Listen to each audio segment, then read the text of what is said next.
नमस्कार दोस्तों, कैसे आप सब।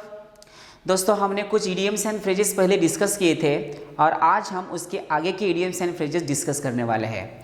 दोस्तों, इस टॉपिक पर बहुत सारे क्वेश्चंस पूछे जाते हैं, इसलिए हमें इसके एग्जांपल्स थोड़े ज़्यादा लेने पड़ेंगे। आया समझ में? तो चलिए दोस्तों, तो शुरू करते हैं इडियम्स एंड फ्रेजेस। तो यहाँ पर पहली इडियम देखिएगा दोस्तों, वर्ड फॉर वर्ड ऐसे बोला है।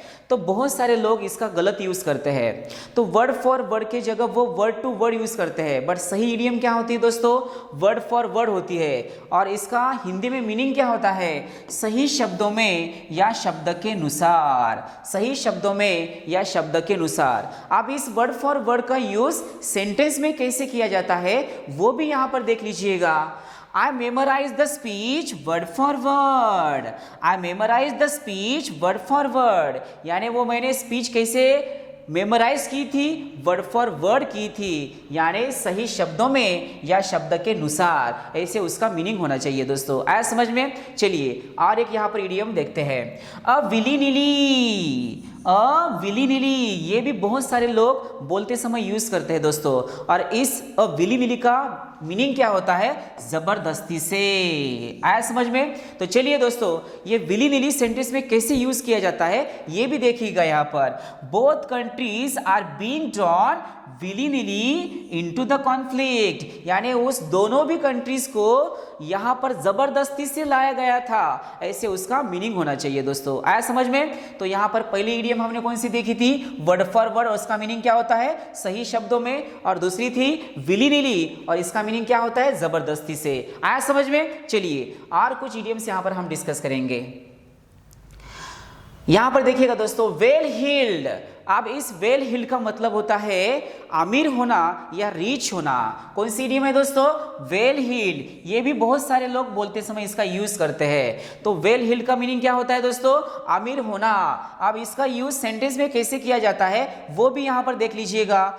You need to be well heeled to be able to afford to shop there. तो आपको किसकी जरूरत है? तो आपको विल हील्ड की जरूरत है, ऐसे उसका मीनिंग होता है दोस्तों। आया समझ में? तो चलिए और एक यहां पर इडियम डिस्कस करते हैं, be writ large. Be writ large का मतलब होता है स्पष्ट रूप से। आया समझ में? बी रीट लार्ज का मतलब होता है स्पष्ट रूप से। अब इसका यूज सेंटेंस में कैसे किया जाता है यहां पर देख लीजिएगा दोस्तों। Anger was writ large on the leaders faces. तो सभी लीडर्स के फेसेस पर क्या दिख रहा था? स्पष्ट रूप से एंगर दिख रहा था, ऐसे उसका मीनिंग होना चाहिए दोस्तों। आया समझ में? चलिए और यहां पर इडियम्स हम डिस्कस करेंगे। A man of few words. देखिएगा दोस्तों, हम हमेशा इसका यूज करते हैं, हिंदी में भी हम इसका यूज करते हैं और इंग्लिश में तो हमेशा ही इसका यूज होता ही होता है।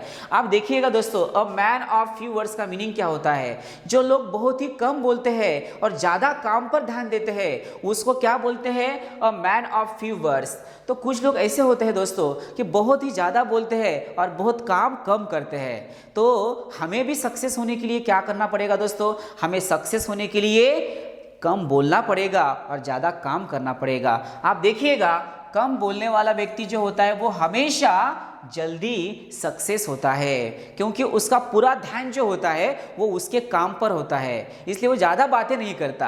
आया समझ में? आप देखिएगा, इसके ऊपर का एक एग्जाम्पल भी देखिए। A man of few words he hardly seem like a successful businessman. आप देखिएगा, a man of few words ऐसे बोला है, यानी सक्सेसफुल होने के लिए हमें क्या करना पड़ेगा? तो a man of few words, ये जो इडियम है वो इडियम हमें समझनी चाहिए और उसके अनुसार हमें चलना चाहिए, तभी हम जल्दी ही सक्सेसफुल होंगे। आया समझ में? चलिए, old wine in new bottle. यहाँ पर देखिएगा, ओल्ड वाइन ऐसे बोला है और न्यू बॉटल ऐसे बोला है। Old wine in new bottle, यानी वाइन वही पुरानी है, सिर्फ बॉटल बदली है या बॉटल नहीं है। इसका मतलब नए रूप में पुराने विचार। Old wine in new bottle का मतलब क्या होता है? नए रूप में पुराने ही विचार। तो हम याद कैसे रखेंगे दोस्तों? वाइन वही है, सिर्फ बॉटल बदली है, यानी चीज पुरानी ही है, सिर्फ उसकी बॉटल बदली गई है। ये आपको ध्यान में रखना है दोस्तों। और इसी से ही इसके ऊपर का एग्जांपल भी डिस्कस करते हैं। The governments new tax policy is old wine a new bottle. आप देखिएगा वो जो टैक्स की पॉलिसी थी वो पुरानी ही थी, सिर्फ उसको नए तरीके से आगे लेके आए हैं, ये इसका मीनिंग होना चाहिए दोस्तों। आया समझ में? तो यहां पर हम एक बार सब के सब इडियम्स डिस्कस करते हैं। चलिए, पहले कौन सी इडियम थी? तो पहली इडियम थी वर्ड फॉर वर्ड, और इसका मीनिंग क्या होता है दोस्तों? सही शब्दों में या शब्द के अनुसार। दूसरी इडियम कौन सी थी दोस्तों? विली निली। विली निली का मतलब क्या होता है? जबरदस्ती से। और हमने कौन सी ली थी? Well heeled. वेल हील्ड का मतलब होता है अमीर होना या रीच होना या धनी होना। बी रीट लार्ज का मतलब होता है स्पष्ट रूप से। आया समझ में? चलिए, और हमने दो लिए थे, यहां पर देखिएगा a man of few words. A man of few words यानी कम बोलने वाला व्यक्ति, और old wine in new bottle का मतलब होता है नए रूप में पुराने विचार। आया समझ में? तो ऐसे आपको रटना पड़ेगा। तो फिर मिलते हैं दोस्तों एक नए कंसेप्ट के साथ, तब तक के लिए tata bye bye, see you, take care.